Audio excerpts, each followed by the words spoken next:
Hello and welcome. I'm Kenzie. And I'm Carli, and this is Ask a Therapist. Each week, we explore life's most relatable questions, from relationships and boundaries to burnout and self-worth, all through a therapist's lens. We're licensed therapists, but this isn't therapy.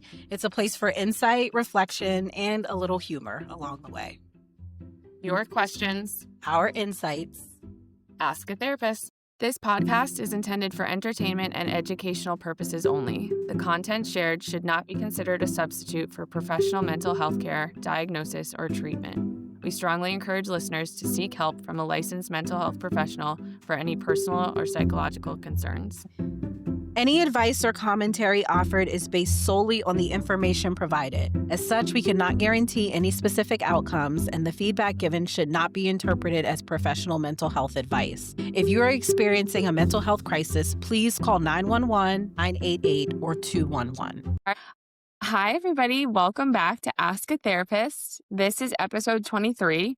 This week, we will be reviewing a letter from a listener who is noticing patterns of limerence in her friend. We dissect what limerence is, how you can navigate this by yourself or in helping someone else. We want to share a quick reminder that while our questions are specific to listener submissions, the insights and responses we share are meant to be supportive and applicable to anyone who may be listening. We're excited to explore this with you all, so let's get started. Okay, just first, checking in, catching up.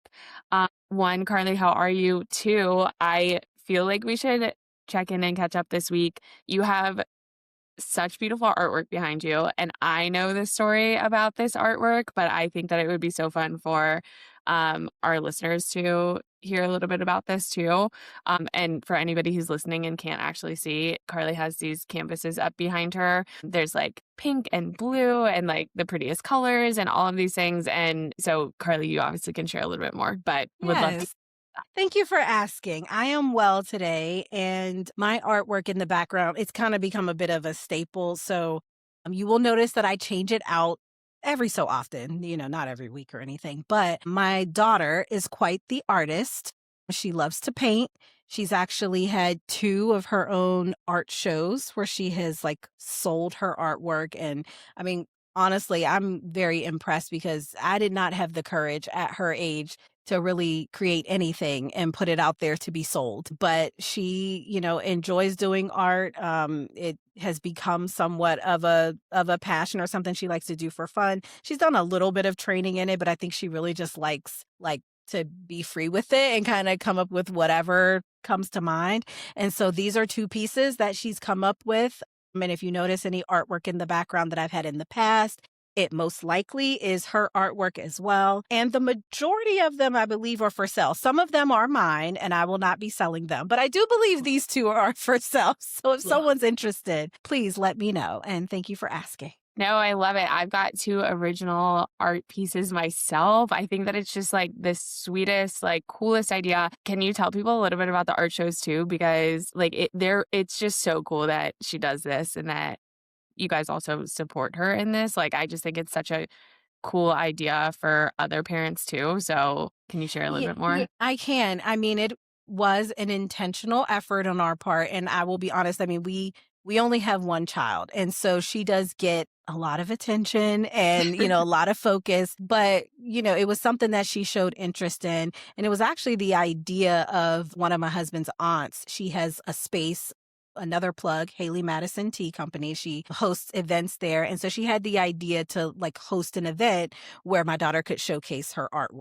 And so together we kind of we worked together to plan for it and did the first one, and it was a big success. And so then the following year it was okay, are we doing this again? And we try to teach her a little along the way. And so the first one we funded. The second one, she had to pay to put a decent amount of the event on because we wanted her to learn profit margins and things like that. Right. And so every year we try to up the ante just a little bit just so that she can, learn a little bit more about the process.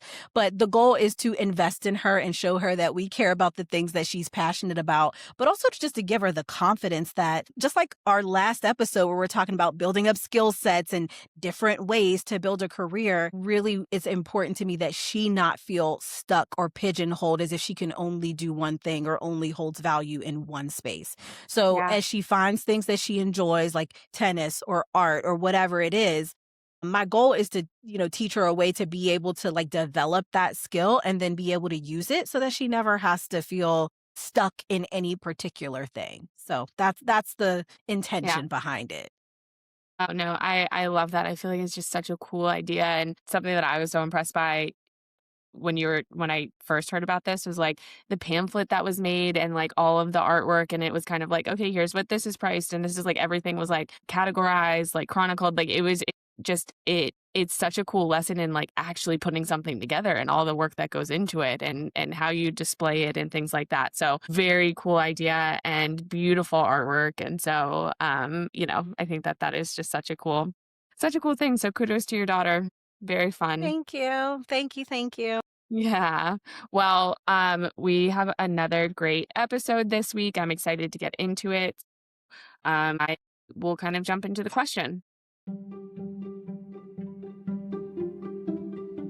If you're a parent of an athlete, you already know this recruiting process can feel overwhelming. The pressure to make the right decisions, the uncertainty around recruiting, NIL and the future, and the fear of getting it wrong. Because today, youth and college sports aren't just about playing anymore, it's a business. And most families are navigating it without a real plan. That's where LIG Sports Groups comes in. We serve as a sports asset and career office for athletes and families, bringing clarity, structure, and experienced guidance to every decision. From development and recruiting to NIL and long-term positioning, we help you move with intention, not emotion. So your athlete isn't just chasing opportunities, they're building real leverage and long-term value in an unforgiving sports business. Visit LIG Sports, that's LIG Sports, SPORTS.com to learn more. Okay, Carli, our question today comes from a listener that says, "Hey ladies, writing in for a friend. She's a quote unquote hopeless romantic who falls hard and fast. Every time she meets someone new, she ignores the red flags and jumps all in. This never ends well. While stuck in a TikTok rabbit hole, I came across the concept of limerence, basically being infatuated with someone, and I couldn't help but to think of my friend. I hesitated but decided to share a few posts with her to see if she had a similar reaction, and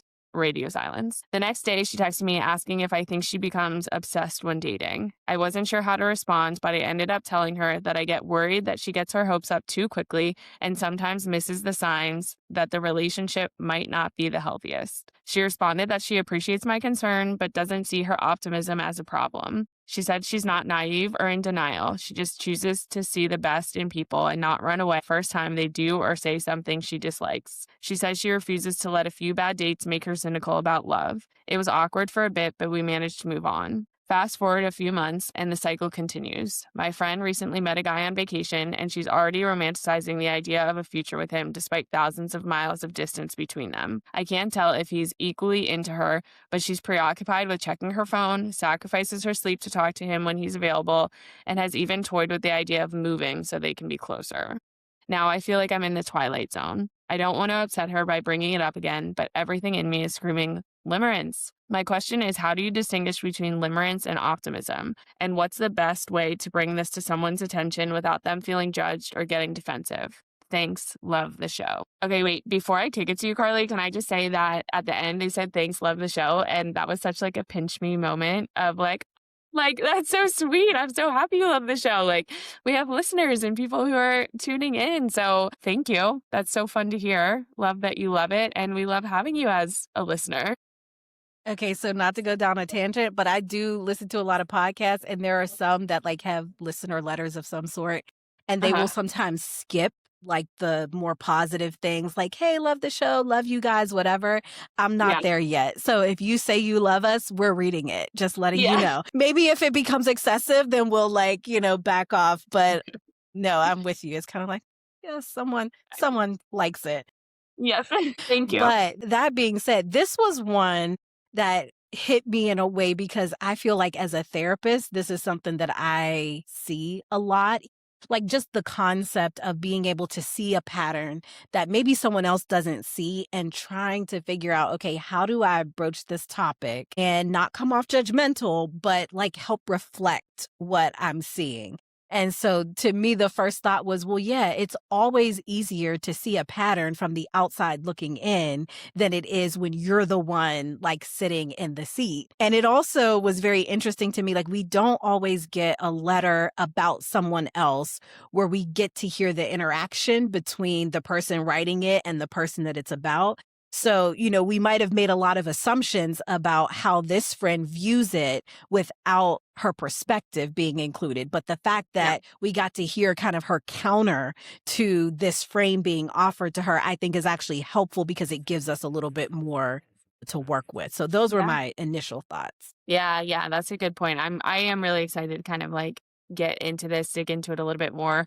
Before we start, I do just kind of want to give a little bit of a definition of what is limerence. And so limerence is an intense, involuntary emotional state where you become preoccupied with another person based on fantasy more than reality. So that can look like intrusive, obsessive thoughts, emotional highs and lows, idealizing them, fantasy driven interactions, or future planning. So Yes. that is, just a brief summary of it, but definitely, I've seen it going around on TikTok and things like that. And so I think it's something that people are having a conversation around.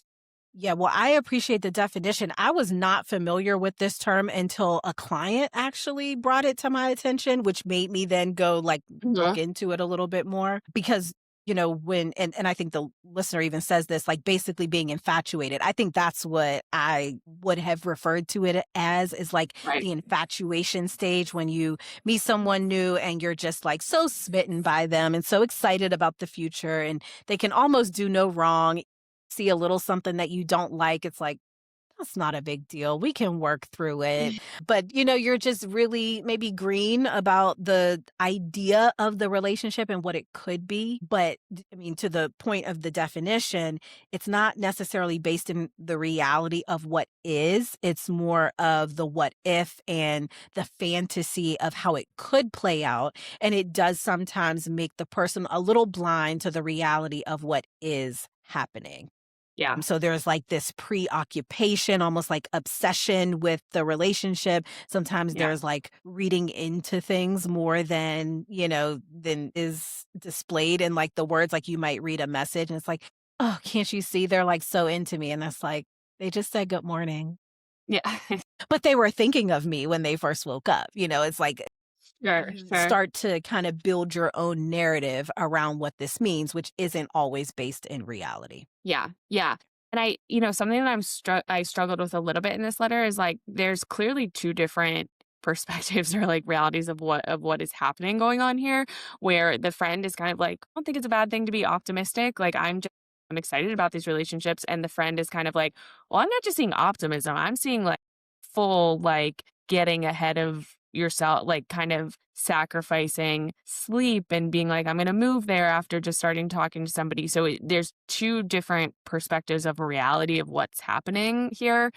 And they touched on like, what is the difference between limerence and optimism? Optimism is like, you're excited, but you can still sleep or focus or maintain certain areas of your life without intrusive or obsessive thoughts about the person. You can notice positives and also like potential questions about a person. Like you can have room for both and your feelings kind of grow along with experiences that happen.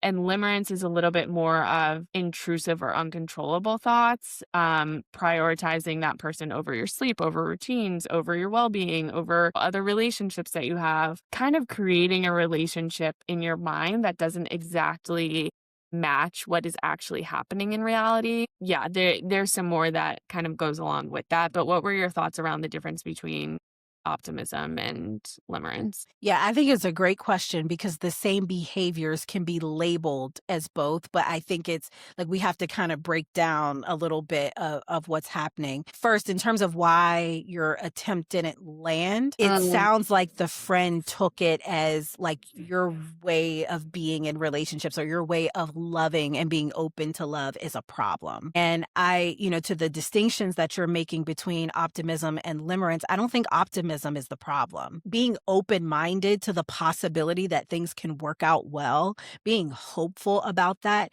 is not a problem. But Yeah. it sounds like part of what's happening is that optimism is being used almost as a coping strategy to deal with the anxiety of the uncertainty of the relationship. And that is where it kind of like starts to turn a little bit. Now, from like a therapeutic standpoint, like I didn't learn anything about limerence in school, but it does remind me a lot of anxious attachment. And I know that we have an episode from like probably way back season 1 that was about avoidant attachment. And we kind of broke down like the different attachment styles and how they're developed. So I would strongly encourage you go back and listen to that one if you can, because I'm not going to go into too much depth. But one of the things about anxious attachment is this fear and anxiety that comes up whenever there's distance or whenever there's uncertainty or whenever it feels like maybe there's going to be a disruption in connection. And people with an anxious attachment style have a reaction to that. And the reaction is typically to pull closer to, like kind of lean in and try to prevent that break or that disruption. And so when I look at it through my therapy lens, that is what I see, is that the excitement about the future and all of that is almost being used as a way to fill in the gaps. And when you Sure. meet someone new, there are gaps. You don't know them yet, right? So like that uncertainty is inevitable. It comes with meeting new people and being open to the idea of being partnered with someone new. But when you try to calm that anxiety by filling in blanks that don't exist or that aren't based in reality, now we've gone beyond optimism and it's more of a coping strategy and probably leaning toward limerence. Yeah, yeah. And I'd love to add on to that too, just because the idea of a need being met. So sometimes what we see in people with limerence is they create a really vivid internal relationship or like intense emotional connection. And that can look like imagining daily life with somebody, like feeling comforted by them.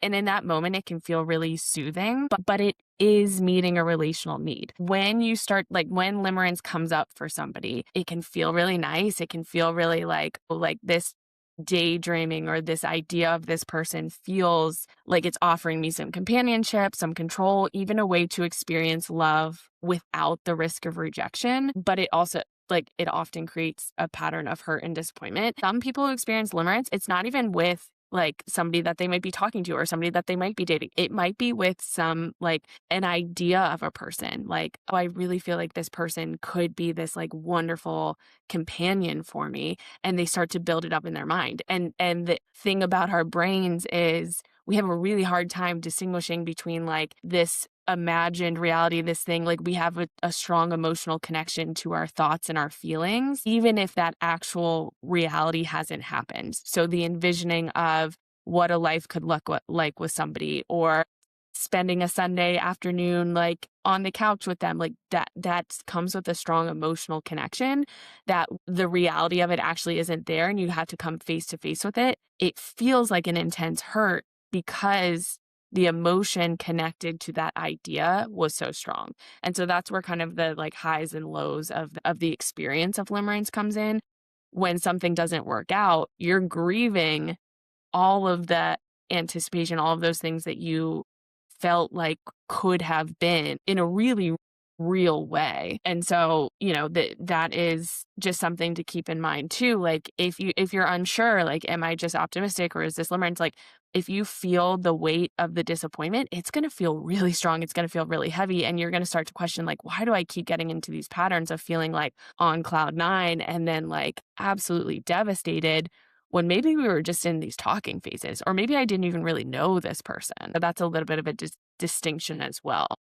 100%. That concept of almost like falling in love with the idea of what could be is just one of the key signs of limerence. And it's, of course, you want to envision things going well. Like I can imagine someone saying like, well, how else do you like manifest something positive if you can't see anything positive happening, right? But there's these extremes. Like if you can imagine something positive happening. Okay, great. Maybe that's optimism. But then if you start seeing signs that maybe this person is not who you've idealized them to be, are you willing to massage that truth into your vision of the future? Or is there almost like a rejection of that because it doesn't align with what you see or how you want to view them? And so you almost ignore the things that might tell you maybe this isn't that, or maybe this isn't that yet, right? Mhm. Because like Mhm. sometimes it could potentially get there,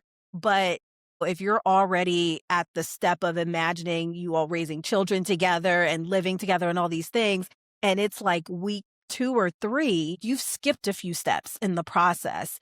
And the hard part or the unfortunate part about that is relationships, because none of them are perfect, they can grow into something beautiful. And sometimes you have to go through some challenging like stages in order to get there. And so you might actually miss an opportunity for it to be something that would be worthwhile because you're like putting so much weight on it in the beginning. And then when it's not that, it's like this huge drop off. And I'm just thinking about everything that gets missed in the middle Yeah. there, Yeah. right? And Yeah. when I hear the listener talking about their friend, that's part of what I heard is like, well, I'm just being optimistic and I'm not in denial. I'm not naive. I'm just not cynical. And like there's so much in between being in denial and being cynical, right? And so like it almost sounds like the friend is equating any sort of challenge to her vision for the future as like negativity and cynicism and pessimism. And those extremes are not exactly fair or accurate. There's a whole lot in the middle to be explored. So you don't have to just be positive and hopeful and optimistic, or you're cynical, you're pessimistic, and you never believe in anything positive. There's some middle ground that we're missing there. Yeah. Yeah. I think that what's really challenging for people who experience limerence is it is one, it's meeting a relational need. It feels really great in the moment, right? It feels really exciting. It feels really hopeful. So this listener's friend kind of being like, well, I'm just being optimistic. Like this is just, I get excited and I don't want to like it is really hard to let go of something that feels very exciting, that feels very hopeful, especially when you have this perspective of kind of like, well, this is a good thing that I feel this way.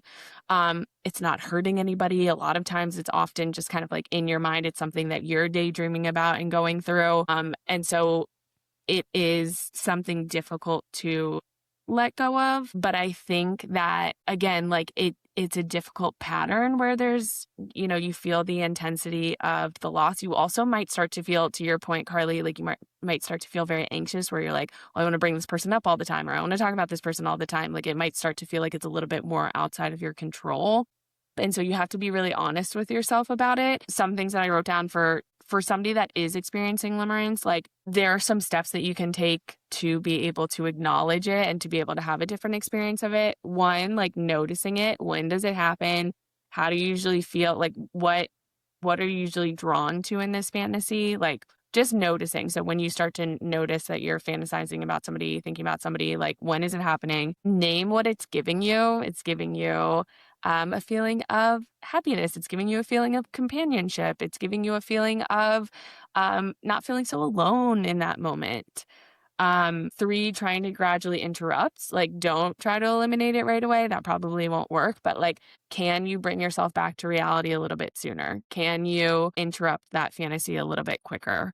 And then the 4th is probably the most important. Like, it's replacing it's in some ways it's a band-aid for what is missing. And so it's replacing actual potential relationship and connection. So are there ways that you can strengthen your regulation and connection in real life with friends or with family or with people in your life so that there's less of a almost like desire to like, oh, let me just go to this safe place in my thoughts or in this fantasy. And I think that those are some ways that you can kind of like start to work towards having a different experience where it doesn't feel like limerence is like controlling you as much.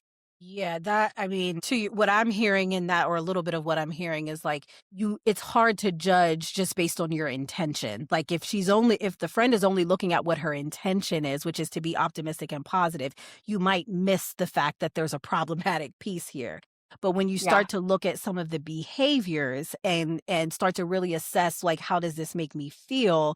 Like, well, yeah, I am kind of preoccupied and I am sacrificing my sleep. Like, some of the behaviors are often going to point toward a Yeah. distinction.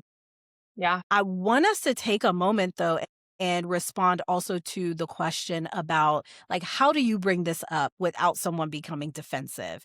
Because I Yeah. think that really is, it's a hard thing when you can see it happening and you want the best for your friend, but you like they're not necessarily open to it or buying your frame. And so I do think shifting the focus from like labeling, sending the posts that talk about limerence might have felt a little bit like a judgment or a label. And so if you can focus a little bit more about the impact that it's having on your friend, then they might be a little more Yeah. open to that. Things like, well, as opposed to referring to them as obsessed or infatuated or being in a state of limerence, saying things like, I noticed that these situations really seem to cause you, some anxiety, or I noticed that this is taking up a lot of your time. Just observing some of those things can sometimes like open the door to Yeah. maybe the person thinking differently about what they're doing and how it's actually serving them. So how do you actually feel after you talk to him? Or things that kind of expand their perspective of how they might view what they're doing.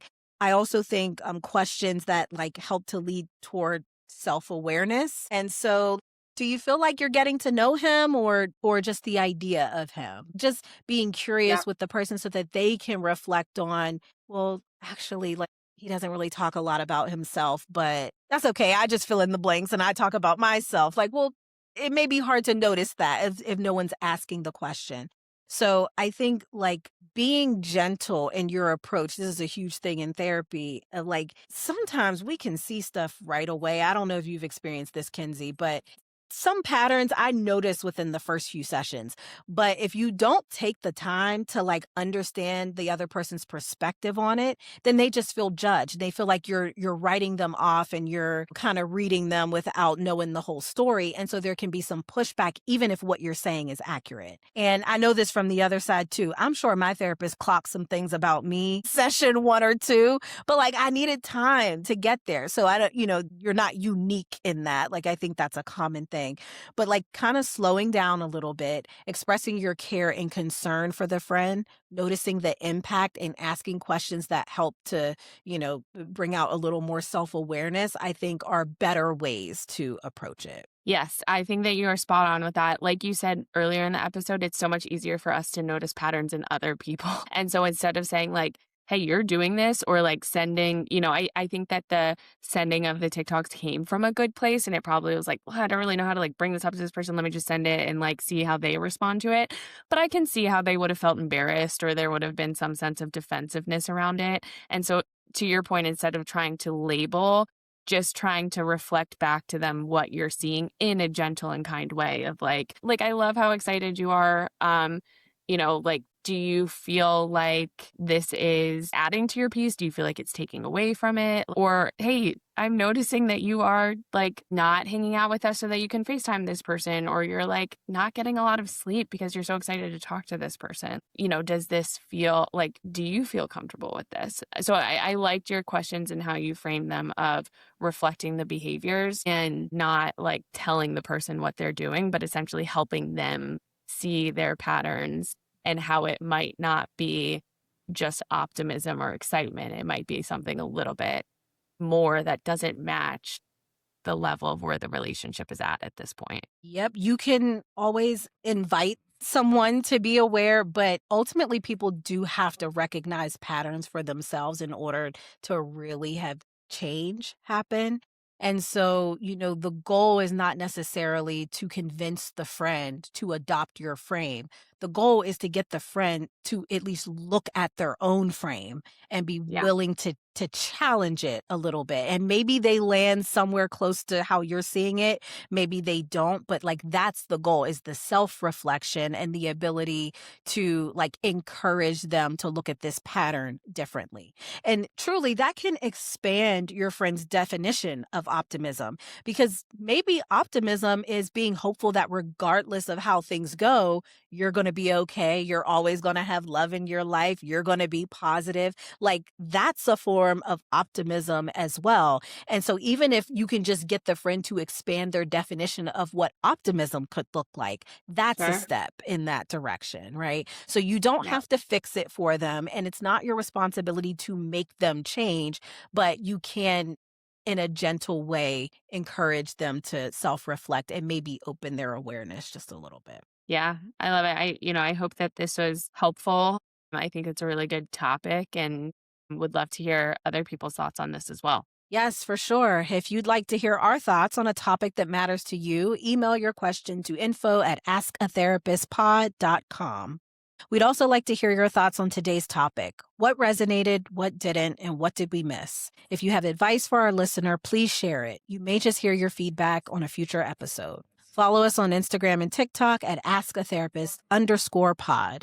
Emails and DMs are always welcome. Also, if you'd like to connect with me or Kenzie and learn more about the services we offer in our private practices, check the show notes for ways to reach us directly. With that, we're signing off. Thanks for listening. And remember, don't wing it. Just ask a therapist. That's it for today's episode. We hope it gave you something to reflect on, or maybe even that aha moment. If so, you know the drill. Rate, review, subscribe, and don't forget to text it to the group chat. Remember, sharing is caring. If you have a question you want us to tackle, big or small, we want to hear it. Email us at info@askatherapistpod.com or slide into our DMs on Instagram at askatherapist_pod. You bring the questions. We'll bring the insight and probably a metaphor or two. This is Ask a Therapist.